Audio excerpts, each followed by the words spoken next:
Coming to you with our 27th week of the year, or 27th edition of our weekly updates of what's been going on our homestead.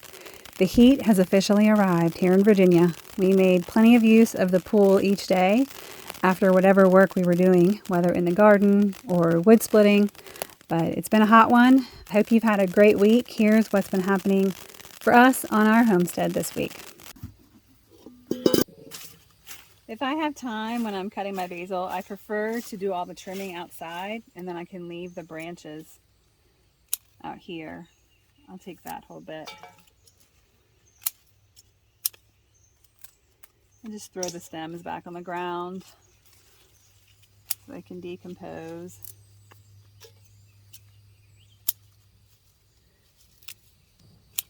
And then when I take them inside, all I have in the bowl are the leaves that I want to use to actually make pesto or dehydrate. I'm going to pull weeds in the area while I'm here. I'm also going to pull off any bottom leaves on the basil plant just to get rid of anything that's getting dirt splashed on it or has spots. Not looking very healthy.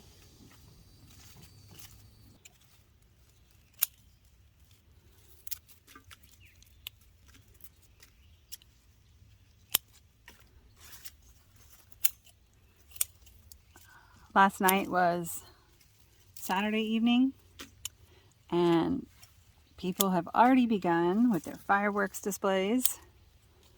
So even though 4th of July isn't till Tuesday, I'm going to guess that for the next 3 or 4 nights, I will be hearing fireworks as I go to sleep.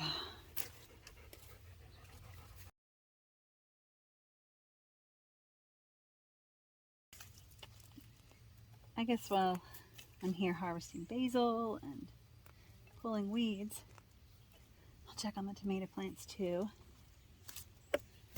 See if that means any trimming or disease pulled off.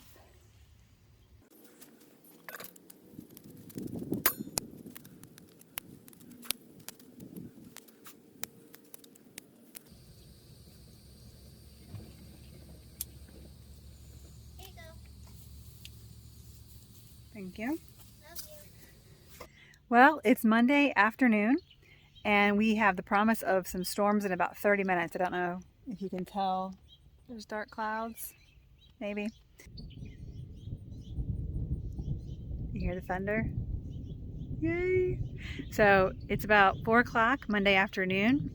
It was very, very hot today. The only thing that kept me pushing through harvesting potatoes this morning was knowing I was going to be jumping in the pool immediately afterwards. The air conditioning upstairs broke last night. I think it was the compressor finally gave out, and thankfully my husband was able to go buy the part this morning and replace it before noon. So air conditioning is working again. The kids only had, an 80-degree night to sleep in last night. But right now I'm running out here just before the storm comes because I noticed some of my green bean plants finally have green beans worth harvesting. So I'm going to grab those real quick and some more flowers to fill the vases up around the house. And oh look, here are the potatoes we got this morning from the Kennebecks. Thunder. It was the last patch of potatoes that I needed to harvest, and they look awesome. It's our first time having really good luck with Kennebec potatoes.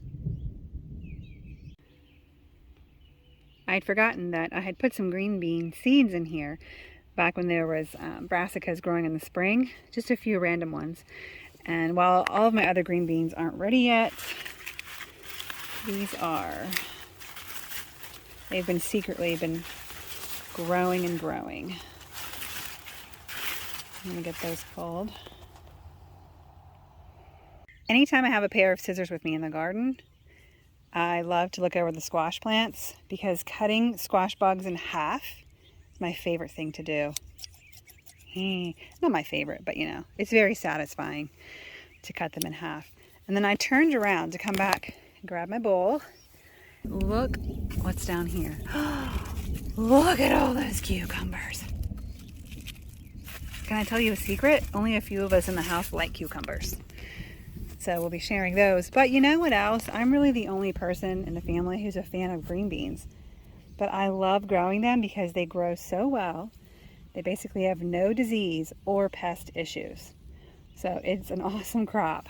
if you want to grow a lot of something to be able to can and eat all year long. So it looks like we'll have lots of fresh green beans to roast and add to our 4th of July meal tomorrow.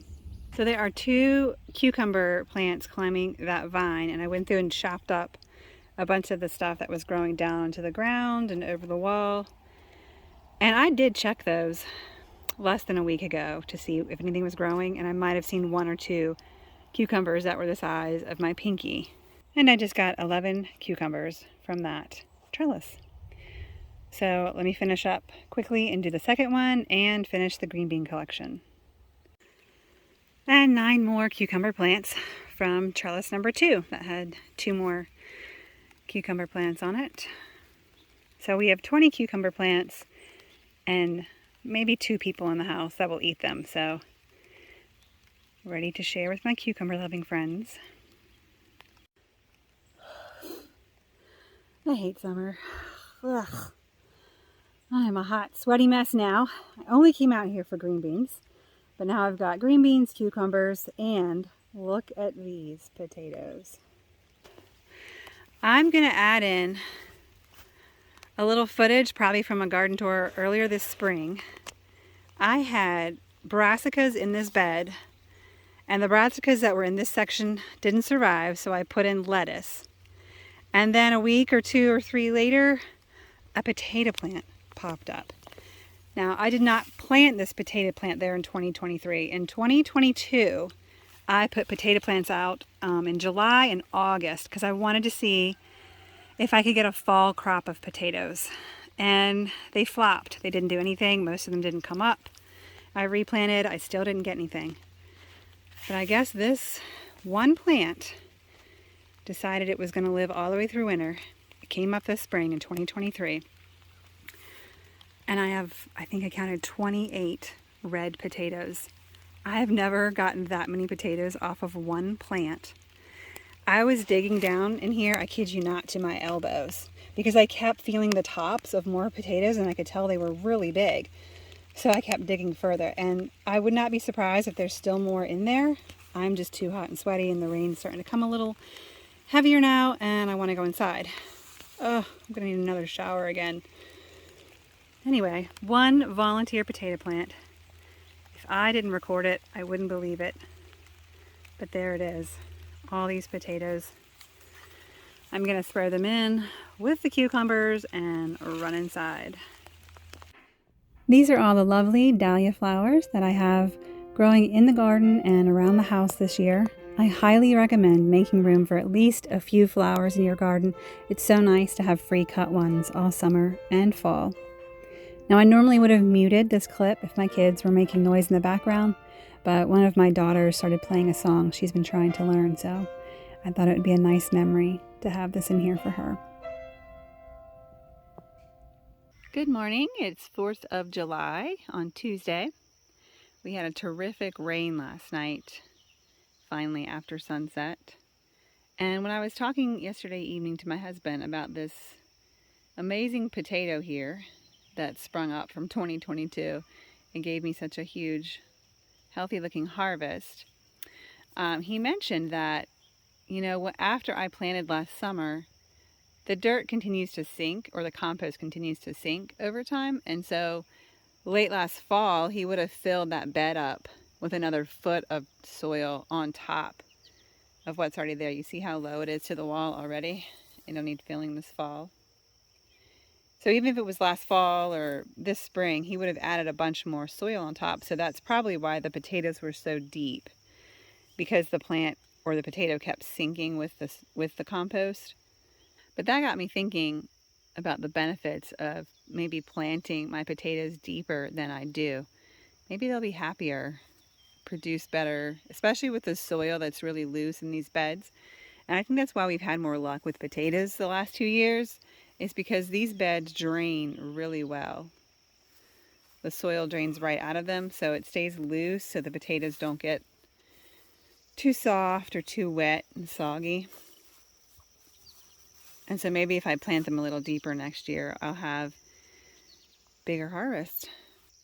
The other potato dilemma that we have is storage. And that, oh, look. Oh, he's starting to turn. Uh-oh. Blossom end rot. Yeah, usually when I see that, I just throw the potato away. It's really not even worth saving. Usually the first one or two have that issue, so let me take this off. I see that usually on the first tomato plant, between 3 and 5 different plants will have that, and then they don't get it the rest of the summer. So I just toss those. And here's where they go. Anyway, potato storage. So root cellar not being an option for us. I can blanch and freeze the potatoes. I can can potatoes. We can eat a bunch. But if I have over 300 pounds of potatoes in July, how am I going to make any seed potatoes last until spring to plant for next year? And so what I tried to do last year, my solution last year, was to try and plant potatoes in the fall or late summer and get a fall harvest that I could save babies from to plant in the spring. And the fall harvesting did not really work out. I'll try it again this year, but then I remembered that Paul out in Washington State, the man that did the Back to Eden film, or the film was done about him, he plants his potatoes right after he harvests them. He just puts them right back in the dirt and leaves them, and they grow up the next year. And we tried that once a few years ago, but we were using soil that was in the ground and getting too soft, and the potatoes just rotted. So maybe now that I'm growing in these wall beds and the soil drains well, I can purposely try to recreate what just happened. I can plant the potato plants in the fall, bury them deep, and then they'll come up in the spring ready to grow and produce. So how about I try that experiment this fall? I'll plan to put potatoes in the ground and just use the ground really as storage for the potatoes. And then I don't have to try and keep seed potatoes until spring. Oh, I wonder if there's any squash bugs for me to kill over here. Oh, see those guys doing their procreating thing? Now this takes 2 hands. I'm going to take these 2 stones here and smush those bugs.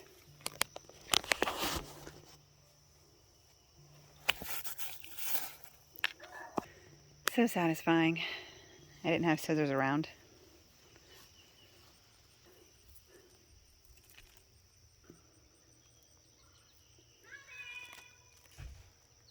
I just killed another adult pair and probably a dozen or 2 of the baby squash bugs. It's almost like an Easter egg hunt when you only have one plant. It's not too much to take care of. You just search it over every day looking for those critters. But now that I'm going to have several dozen squash plants coming up, that's really not going to be possible. So we're just going to have to hope for the best. It is Friday morning, July 7th. And our one squash plant is dead. You know, last year I only planted 2 cucumber plants because I knew that we wouldn't eat that many cucumbers, and they both died. So this year I have 8 cucumber plants growing, and they all look absolutely amazing, and they're going to make way more cucumbers than we can eat. So this year, instead of having 10 squash plants, because I knew we wouldn't eat that many, I only planted 2, and they both died. So much for yellow squash. Maybe I'll try another one in a few weeks. At least I've got the winter squash coming on. Let's hope that does better. If you had told me 5 years ago that I would care whether or not a squash plant died, I would have laughed at you. I guess I really don't care that much now. They're not my favorite thing to eat, but I'd like to at least have one good plant this year. Well, the poop head's got that zucchini plant. So now I have 2 zucchini plants remaining. 1 and 2. Is it really worth trying squash when there's squash bugs around? I can't tell you how many videos, dozens I've watched on how to get rid of squash bugs, And nothing I've tried has worked. I'm going to go back to the pure soapy water every evening and be committed to spraying that and see how that does.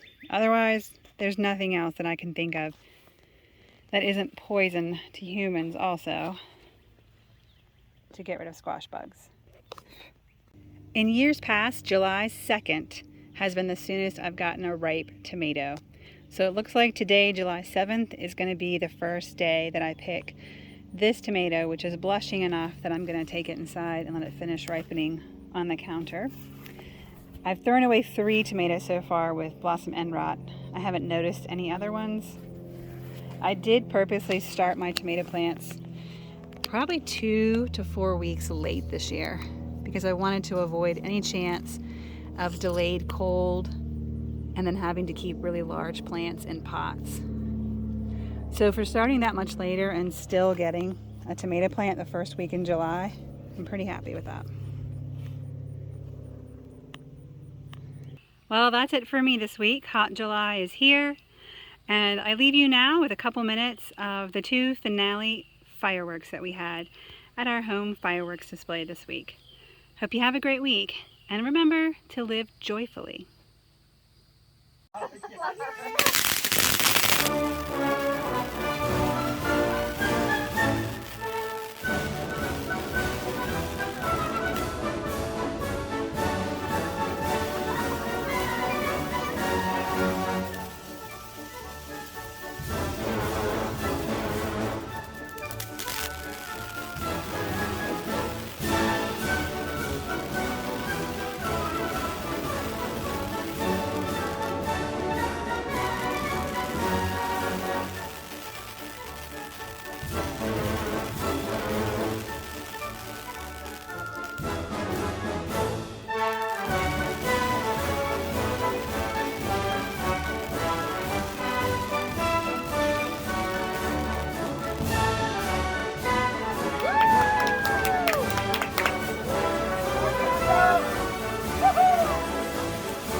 I was looking at one frog and I stepped on another one.